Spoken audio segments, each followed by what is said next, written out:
So when I was the pastor at St. Mark's, and this is the only time it's happened in my life, a week, or actually just days before a wedding, the groom came to me and he said, just to let you know, I'm canceling the wedding. It's like, wow, it's never happened before. And he said, and he was really upset, and he says, I love her, I hope someday we will marry, but I just decided this is not the time to get married. And he says, I love her, I want to get married to her, but she's not ready for marriage. And he said, I just decided, I don't care if we have the hall rented and invitations sent out, I just don't think it's a good idea. So he said, I don't owe anybody anything except to be honest. So he actually canceled the wedding.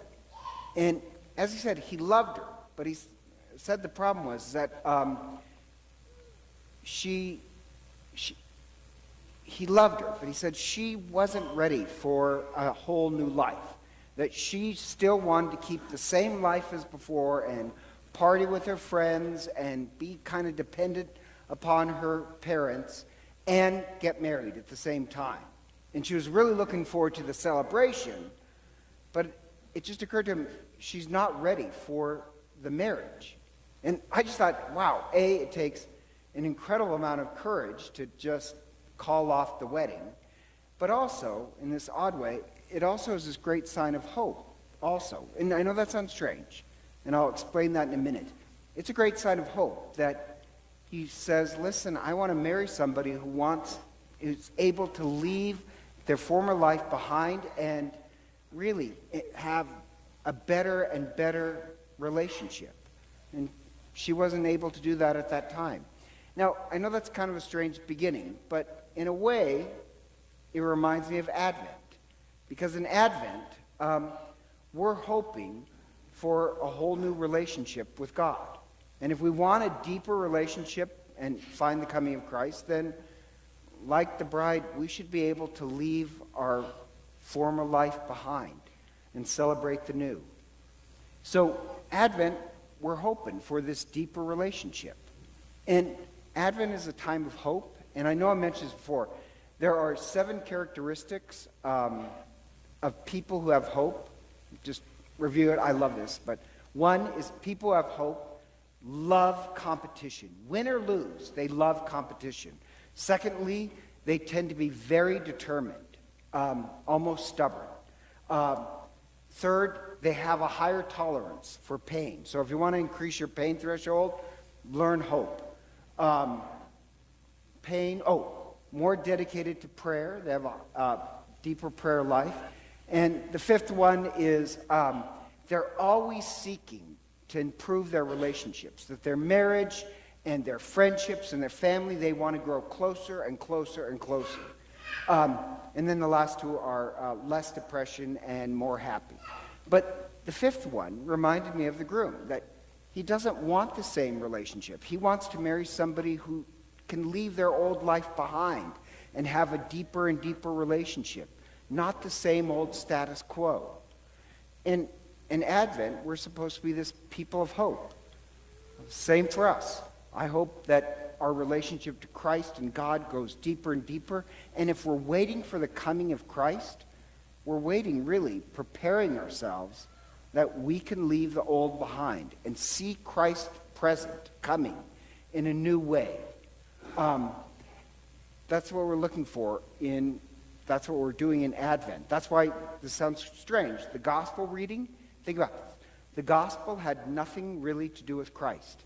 It was about John the Baptist and the people. Christ doesn't even show up in today's story. And the point being is that Christ will show up, but first, the people have to be prepared, and that's John the Baptist. All those who want a deeper relationship with God go out to the desert with John the Baptist. And they go to the exact spot where when the people came into the promised land the first time from Egypt, they go and cross that again. And it has this whole symbol of this whole restart, this new start in our relationship with God and each other. That's what we're hoping for as well. This Advent season, we spend a couple weeks preparing. So when Christmas comes, we can say we have this whole new relationship with Christ and each other. And the bad part shows up. So we're the people that are going out to the desert. We and them, we're the ones who really want this restart, this deeper relationship. But the bad part of the story is that the Pharisees and Sadducees show up. And the Pharisees and Sadducees hated each other. They were the extreme religious sides, like extreme left, extreme right, and they show up for John the Baptist as well. And the reason why John the Baptist gets so mad at him is that these are people who, yes, they may be religious, but they're like the bride who want to carry on the same partying life and just go through the ceremony. And that ticks John the Baptist off. He doesn't like people who make a pretense out of religion. They have no great desire for a deeper relationship or a new start. They just want ceremony for the sake of ceremony. And so really, John the Baptist is harsh with them. For us, I hope the same thing is true with us. I hope we have a true relationship and want to restart. And that's what Isaiah is talking about. When he talks about the Messiah coming, he has this whole image of new relationships. You know, that the lion and the lamb will lay down together, the leopard and the kid goat, the cow and the bear. All those are impossible relationships.